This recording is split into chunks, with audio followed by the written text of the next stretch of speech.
Welcome to another episode of the Mahoney Advanced Training Podcast. Today's episode is called Pain. Now, while I've been doing research on pain for the last 6 months, this episode is important to me because I've been living with pain since I was a freshman in high school. I've been living with hip pain, shoulder pain, foot pain, you name it, since I was a freshman in high school, thinking that it was just the normal way to live. And this podcast, it's dedicated to a person who needs this more than anybody. And that person is me. It's me. But it's also dedicated to every guy that I coach and train now who I can see has some form of pain. I don't know a single athlete or ex-athlete who doesn't say that they have no pain, zero pain, that they are completely and totally pain-free. Now, as I go through this podcast, I got to say, I am not an expert. I am not a doctor. I am not a physical therapist. I am not Dr. Rob. I'm not Dr. Mike Fina. So I hesitate to say some of these things without fear that people will just go and do and possibly injure themselves more. What I will say is that I will research this and continue to research this and experiment with myself, but go and talk to someone more qualified than me before you go and do. And if you're watching the YouTube version of this, I have a little clip from the movie The Dream Team. And in the movie The Dream Team, there was some patients from a mental institution escaped, and one of them thought he was Jesus. And he's walking through a hospital, and he says to somebody, "Arise and walk, my son." And the guy gets up, and he falls down on the floor immediately because the guy was not Jesus. He had no healing power. So I hesitated to put this out because who am I? Who am I to put this out? Yes, I have been training athletes for 20 years. And yes, I've been living in pain for 20 years, maybe more than 20 years, but I don't know if I have the qualifications to talk through this. My goal is to put this out there to the world. My other goal is to have Dr. Rob on an upcoming podcast to either debunk or agree with the points that I am about to make. I also have to say that I am an inventor of nothing and a borrower of everything. Even this phrase I borrowed from the great Les Spellman. So the things I'm about to tell you, I did not come up with on my own. It's things that I've read, I've researched, and experimented with on me. The people that influence this podcast, because I have to say who helped me out here. Not personally, not all of them personally, but I have to give credit where credit is due. There's Dan Fitcher. There is Cal Dietz. He's a strength coach for the University of Minnesota. There are all the people involved with RPR. There are a lot of people that got me involved with thinking about the central nervous system. There's Dr. Keith Barr. There is this DVRT class that I've been taking a master class on. And yes, the great and powerful Dr. Rob Minlianica. So it's through conversations with them or research through them or independent research that a lot of these things are coming up. So Dr. Rob, if there's any blasphemy here, I understand. That's why I want to have you on an upcoming podcast. So again, let's get back to this topic of pain. And the question is, what is pain? What is it? So pain is really a warning signal from the brain that there is danger and we need to protect ourselves. That's what pain is. It's often hard for people to explain pain. Think about when you go to the doctor. What do you feel? Oh, it hurts. And I remember going to Dr. Ram, and he's trying to help you figure out, is it like a pressing? Is it like a pulsing? Is it like a burning? What is it? What is this pain? Well, it's something, again, that's going to supposedly protect you from something worse. Now, pain is supposed to be designed to save our lives. It's been said, I can't verify who said this, but imagine you're running away from a lion. You're sprinting away from your lion. If you're as fast as Joe Marechko, who runs 22 miles an hour, maybe you got a fighting chance of getting away. But even if you do something like break your big toe or sprain your ankle, you might not feel it as you're trying to run from that lion. But take the same situation of quote unquote pain. Imagine a kid when they fall off their bike. What do? They look to their mom. Mom, am I okay? And it's only when the mom goes, "Oh, poor baby," that the kid starts crying. They don't even know that they should be in pain. They're asking their mother, they're asking permission to be in pain. And a lot of times their mother gives them that permission. Now, this is why, as the great coach John Fortunato once said, he would always say to guys, "You're fine. You're fine. I saw the whole thing. You're fine." And I have to tell you that as a coach, 90 times out of 100, if a player thinks they get knocked up and you tell them they're fine, they're fine. Like just through some mental little thing, they walk it off and they are actually fine. Again, I don't want to be like that doctor from the Dream Team who says, "Get up and rise, my son," and someone gets injured. There is a time and there is a place for the experts like Dr. Rob, or better, or better. Why I say or better, I don't know if there's anybody better. The guy's a man. The guy's a witch doctor. But there's a time and a place for people like Dr. Rob, like an EMS, like an actual doctor, surgeon, whatever. There's time and a place for it. But I'm talking about the little things. You fall off a bike, you scrape your knee, you're running on a field, you think you might have sprained your ankle, you probably didn't. You get hit pretty hard, you think your shoulder pop out, it probably didn't. Those are the times where you might be able to say you're fine. There's a time and a place to know when you're not fine. But we're not talking about the not fine stuff today. Today we're talking about the times where you might be fine. You might be fine. And maybe the pain is just in your head. So why do I say this? Well, there are times where pain can actually be in someone's head. There's research that said that up to 80% of amputees report phantom limb pain. There's no limb, but they still feel pain. There's research that says that up to 50% of patients can feel reduced pain simply from a placebo effect. Again, there is pain elimination when there isn't any pain. Sorry, when there's nothing actually done to get rid of the pain. It just, boom, the impact was fake. It was fake. So could pain just be in your head? And if it's just in your head, well, then that could be why when there's some influencer on Instagram and they're saying something that isn't even right and you do it, you might feel better. You might feel better because you're doing something, and maybe it's not exactly the right thing to do, but maybe it's making you feel better because you think it's making you feel better. So once again, can pain all be in your head? Now, people can even experience pain because the brain thinks there will or should be pain. Maybe you had pain 6 months ago, and maybe the brain said, ooh, there's supposed to still be pain in that shoulder. But maybe there isn't any pain there anymore. Maybe the tendon that was stretched out a little bit, or the muscle soreness, maybe that's gone, but the brain still thinks the pain is there. And there's something called the pain brain. I'm not going to say this entire thing to you about the pain brain, but I will read one little section of it. It says, once these changes take place, the primary cause of ongoing pain is no longer an injury in the body. I'll read that part again. Once these changes take place, the primary cause of ongoing pain is no longer injury in the body. It's no longer an injury in the body, but a learned process in the brain. So maybe part of the pain brain could be a learned process through a former injury that's no longer there. I speak from experience because I've had a lot of pain in my shoulder and my neck. It's gone now, but sometimes I go to put on my jacket. I'm like, there's no pain. I'm thinking there's going to be pain, but there's no pain. I had a lot of pain in my left hip. I still have some, but not a lot. And sometimes I'll go to bend over to pick something up and I'll think the pain's there, but it's not. It's not even there. I think it's going to be there. And I go really slow and really move and it's not there. And I'm shocked. I'm anticipating pain that's not there. And had I not been doing this research, that pain, I'm certain of it, would still be there. Just by my mind saying there's going to be pain, there'd be pain. So the one thing that I've learned through this is that pain is both a mind and a body experience. It's not just about the body. The mind is involved as well. And even something like a stressful upbringing can impact the amount of pain someone experiences.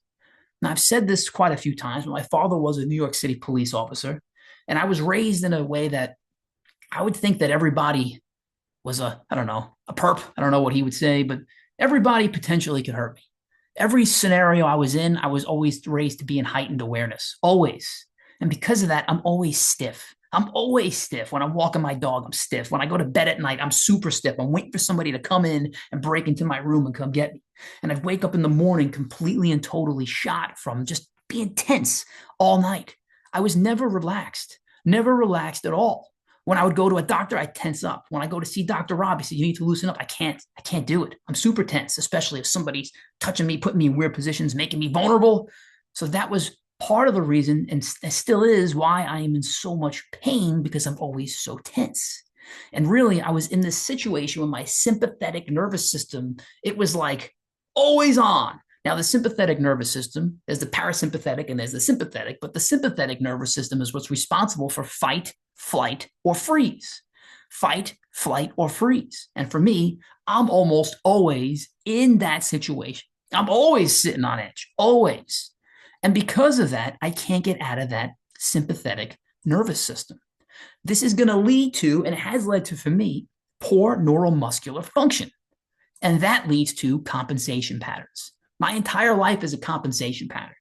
I was diagnosed with my left leg being over an inch shorter than my right leg, to the point that when I was playing college football, they were going to have me take a year off to do surgery on my left femur and then put a dial on it and raise the length of that dial a little bit every month or something like that. Now, as I'm doing more research, I don't even know if that's true. It might be that my left QL is really tight. It's making it appear that my left leg is really short, and that might not even be the issue. As I've done some mobility work, I'm starting to see that now my left leg is evening out with my right. But I've been in this compensation pattern for, I don't know, 30 something years, learning to sprint, learning to squat, learning to deadlift with what I thought was two considerably different size legs, and walking with a horrible limp. People say, in pain? I used to be in pain a lot till I learned how to get rid of that discomfort. But that compensation pattern is huge. It's huge. It's caused residual impacts across the entire chain of my body because those compensation patterns cause tension. Now, there are things out there that can help pain. There's absolutely things out there that can help pain. You could do a foam rolling, a massage, a Theragun, yoga, mobility work and stretching, resets. All of them absolutely can and will help pain. I'm not telling you not to do those things. But as the great Paraka, I don't know how to say this guy's name, Paracelsus said, all things are poisons, for there is nothing without poisonous quantities. It is only the dose which makes a thing a poison. Why am I saying this? Because too much of anything can cause even more pain and be a poison. For me, I have absolutely caused more damage than good with the Theragun. I am not an underachiever by any stretch of the imagination. I overachieve in everything, and that includes stretching. And Dr. Rob, he is the one that opened my mind when I could not feel my leg for the better part of a year, maybe a year and a half. He said, yeah, you did nerve damage, and that's why you can't feel your foot. I was doing every single mobility drill I knew. I was doing the Theragun twice a day, 3 times a day on sensitive parts of my body, and I think I caused nerve damage. Even the way I was sitting was causing nerve damage. So he was the one that really got me to think, man, maybe it's more than just muscles. Maybe it's about the nerves and the central nervous system. And maybe my brain is a key part to the injuries and the pain that I've had. So let's get back to pain and the brain. There's 6 different types of pain. We're not going to talk about all of them. There's ones that involve your muscles, and there's ones that involve your bones, and there's ones that involve inflammation. The ones that I want to talk about are the ones that involve your nervous system and your brain. And by the way, your brain is a key part of your nervous system. So another question for you, another big question for you. What makes you do a lunge? When you're about to do a lunge, what is it that makes you actually do the lunge? Is it your leg? Is it your foot pushing in or off the ground? Is it your core? The answer is none of those. It's actually your central nervous system. And again, a key part of that central nervous system is your brain. It's the central nervous system that is sending the triggers or the signals for you to actually move parts of your body. So there's really no such thing as muscle memory. No such thing. It's actually neural memory. I remember playing college football, we do bag drills, which are not good, by the way. And our coach would say, muscle memory. And he was right. I'd get pretty good at running over bags, by the way. That's a whole different conversation, a whole different podcast. But the point was, it really wasn't muscle memory. It was neural memory. And your nervous system is it's like the electricity in your body. Imagine your body has all this electricity going through it. Well, your nervous system is like the electricity. And your bones, tendons, and fascia, they're like the light fixtures. And your muscles are like the light bulbs. So this stuff all works together. That light bulb is not going to work without electricity going to it. And it's not going to stay in place if there isn't a light fixture holding it in place. So the order of operations is nervous system, connective tissue and fascia, and then the muscular system. And when there's no power, the lights and fixtures don't work. So if my central nervous system isn't working right, well, then nothing else is going to work right. And sometimes, just like when that circuit breaker pops to protect everything else in the house, the wiring, the fixtures, the light bulbs, it's the same thing with your body. If my nerves are in a bad spot, sometimes my muscles tighten up. They tighten up and they prevent movement to protect my nerves. So this stuff is legitimately all connected.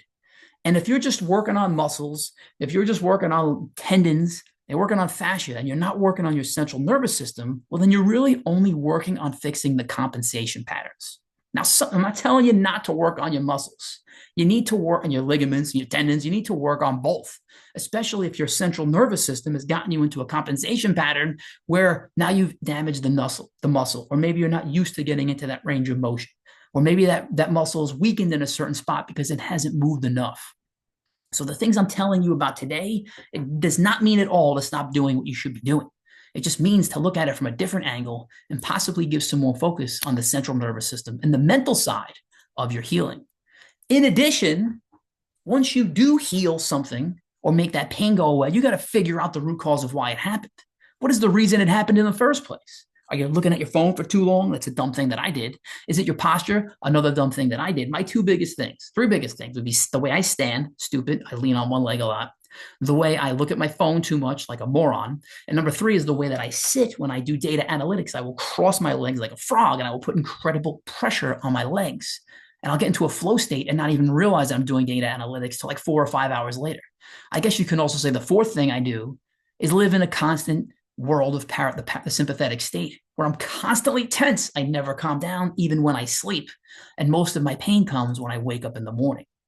But the good news is that your behaviors and your movements can help change the brain and the nervous system. I'll say that again. Your behaviors and your movements can help change the brain and your nervous system. So there are other things that can help pain. There's reflexive performance reset, which we're going to dive into in a little bit. There is meditation. There is DNS, which I am not qualified to speak about. I will leave Dr. Rob to talk through that, but he showed both me and he showed Coach Sarno movements in DNS that have helped our athletes and most selfishly, me. He's given me DNS movements that have helped me sleep better, helped me sprint again. That's why he is the man that saved me. And there's also nervous system releases, things that I am doing now and experimenting with now to help with some of the pain that I've had in my shoulder and in my hip. These are other things that can help pain. It doesn't mean all the things I talked about before don't help pain, but these are the ones that I think help connect a lot more the mind and the body versus just the body, and the body. And when I say the mind, I mean the brain, I mean the central nervous system. So let's talk about RPR for a second. So RPR breaks the body down into 3 specific zones. The first zone is basically your hip area, your midsection, the middle of your body. Then that's zone 1. Zone 2 is your core, maybe where your upper stomach is, your quads. And then zone 3 would be the outer part, your shoulders, your feet, your calves. And RPR believes that all injuries and issues start in zone 1.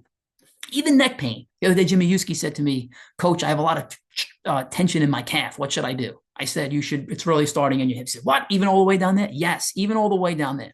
Does it mean you shouldn't do anything for your calf? No, you can. You can and should.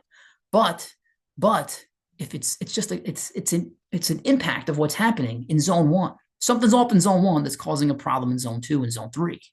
So all strength and stability start in this zone 1. And when the body has stability, which comes from zone 1, it releases the tissues from tension, providing more mobility. I'll say that again. When the body has stability, it releases the tissues from tension, providing more mobility. You've probably heard this phrase before, that proximal stability creates distal mobility. So if I do a plank, it might help me squat a little deeper. What? Yes, that is one of the reasons why in the beginning of our workouts that our teams would actually do planks. We do them early. We do that stability exercise in the beginning to make us more mobile later on. And the body, just like I said before, it almost always gives up the most distal parts to injuries first. Ooh, I'll hurt the ankle. Ooh, I'll hurt the knees. Ooh, then I'll hurt the hips. It's usually the ankle that goes before something else, because if you're lost in the woods and your ankle breaks, you got a better shot of living than if you're lost in the woods and you snap your hip in half. So think about this. The ankle may be a symptom of something else going on in zone 1. Now let's get back to isometrics for a second and why they're so important and why we're doing what we're doing in training. Well, with isometrics, there's a difference between an isometric and, say, a concentric or eccentric movement. Muscles are the thing that actually produce force. When a muscle contracts, it produces force. Isometrics, on the other hand, they're helping to work or focus on the tendons a little more. Why am I saying that? Because the tendons are the things, they act as a bridge to transmit that force from the muscle to the bone. The tendons are what enable movement. So the muscle contracts, the tendon acts as the bridge connecting the muscle to the bone, and then the bone moves. So what's going on in isometrics? Well, nothing's moving, right? Nothing is moving. So isometrics, they're actually allowing the muscles to contract, but the tendons to relax at the same exact time. Why is this so important? Because this enables the tendons to become less stiff. So if my muscles are contracting, but my tendons are less stiff, this is like maybe one of the only times to actually do that. Well, who cares, coach? Why does this even matter? Why does it even matter? Well, it matters because most of your muscle pulls occur when the tendons are stiff. And the strong muscles, they're getting too long. They're getting long and the tendons are stiff and boop, you get a muscle pull, right? Boop, you get a muscle pull, you get an injury. So we need time for these tendons to be less stiff. And your muscles are going to adapt to your training faster than tendons. In fact, this is why, let me say this, it can even be weeks or months before your tendons catch up to your muscles. I've said this a lot in training with our guys. It's why we need deload weeks. If you want to Google something, Google these words. Thank God it's a deload week. It's an article I wrote for Elite FTS in 2012. This was F 2012. But part of the reason for a deload week was not only to clear our mind and not get sick of each other, but it was also to give time for your tendons to catch up to your muscles. That's right. Getting super strong all the time may not be a good thing because your tendons may not catch up and you may get injured. So strength is a skill. Strength is a skill. And why am I talking about all this? Because it is a skill. It's a skill. And relaxation is a skill. They're both skills. So really, when you are bench pressing, you should be tight, right? There's the skill of the bench press, but you need to be really tight while you're bench pressing. So that's one whole skill in and of itself. But relaxation is also a skill. And the best athletes relax the best. Think about Michael Jordan as he's going to dunk a basketball. He never looked like he was bracing his entire body. He was relaxed. So if you're sprinting while you're tense, it is legitimately like driving with one foot on the gas pedal and one foot on the brake at the same exact time. So you really got to be relaxed.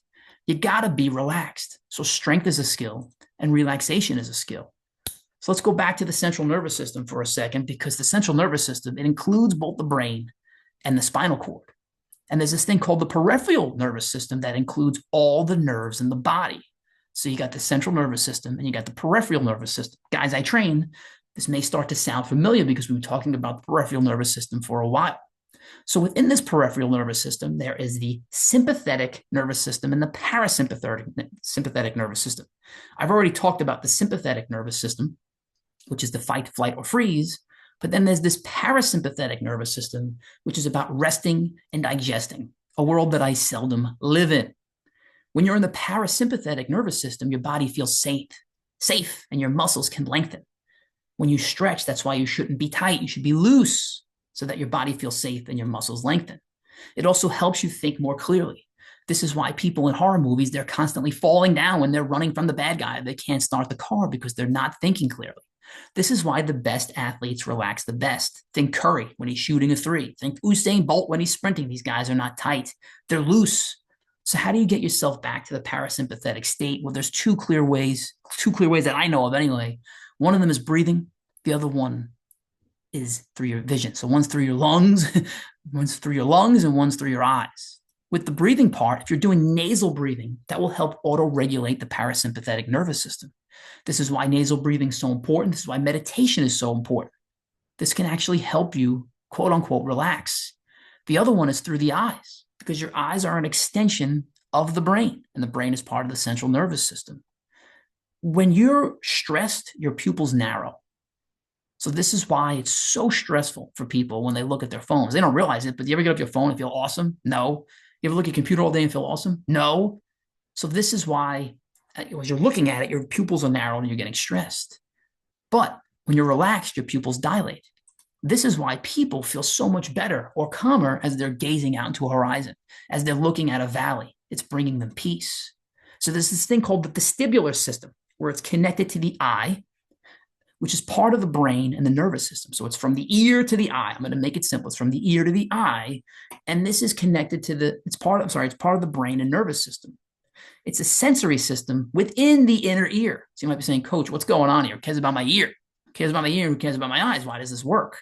Well, this vestibular system, it's responsible for, look, it involves things like stability and involves things like spatial orientation. And sometimes you need to reset that to help reset your central nervous system and to help you calm back down and to give yourself more balance and stability and coordination and to get rid of compensation patterns. And there's ways to reset your vestibular system. One of them is walking on grass with bare feet, not just because of what people call grounding, but also because it's an uneven surface. There's a feeling in your feet, and it may help reset your vestibular system. The other one is rocking, say rocking in a rocking chair or bouncing. Maybe it's through jumping rope or on a trampoline, or even bouncing on your heels. We tried that sometimes in advanced training, and guys thought I was completely and totally insane. Crawling is a way to reset your vestibular system. This is why we do bear crawls in all directions. Infinity walks are a way to reset your vestibular system. For guys that don't know, infinity walks mean you are looking at something that's in a static place, you're looking at it, and then you're walking in a figure eight around maybe cones or medicine balls or whatever all the time, keeping your eyes on that thing. It is working your peripheral vision. It is working on your hip movement, your shoulder movement, your neck mobility, all at the same exact time. It's something we've incorporated into our training, and this is the reason why. There's also extreme isometrics. Now, we do the isometric for the reasons we talked about before, but also you can do an isometric like a lunge hold while catching a ball in your peripheral vision. So you're working your peripheral vision at the same exact time as you're in a lunge to work on the things that we talked about before with your tendons, but also to work on your vestibular system. So should this mean that you abandon everything else you've been doing? As I said before, no, it doesn't. Your central nervous system work is like brushing your teeth. You should just do it every day. But it doesn't mean you should never go to a dentist. Keep lifting weights, keep sprinting, keep doing all that stuff to increase your performance, but do that daily maintenance on your central nervous system. I'm going to close this off with a couple of bonus tips for you. A couple of bonus tips. Tip number one, loosening your jaw will loosen your entire body. So if you're stretching, meditating, whatever, loosen your jaw. A lot of our guys, myself included, constantly tight jaw, constantly tight.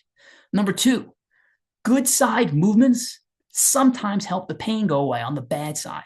I experiment with this a lot lately. If I had pain in my left shoulder, I mobilized a lot my right shoulder. And maybe the pain in my left shoulder has come from some tightness or some, I don't know, overcompensation on my right shoulder. So by working on the good shoulder, I've gotten rid of the pain on the bad shoulder. Same thing with my hip. So give that a shot. The next thing is to move fast. What? Doesn't pain increase when you move fast? Not always. I've been experimenting with doing like going out to pick something up quick off the floor. There is so much less pain than when I go slow. And sometimes when I go slow, maybe there might be some stabilization required and my brain is giving me triggers that there's going to be pain that, boom, I'm starting to feel pain that isn't even there. The other thing that we've experimented with was doing a really fast curl. Put a towel between your hands and curl it up fast. You won't feel any pain at all. Shoulders, elbows, biceps, nothing. So that wraps up this podcast that I've wanted to make for a long time. Hopefully in the future, I'll come out with another podcast on whole prescriptions on how to do this thing. But before we do, I got to break and give time for Dr. Rob to come on this podcast and either to confirm, deny, or whatever, everything I've just said, because again, I'm no expert. But I hope this has made an impact on you. And if you took anything from this, it's not just about the muscles and the tendons. There's a lot to do with your brain and your central nervous system. All right, people, go enjoy the rest of your week.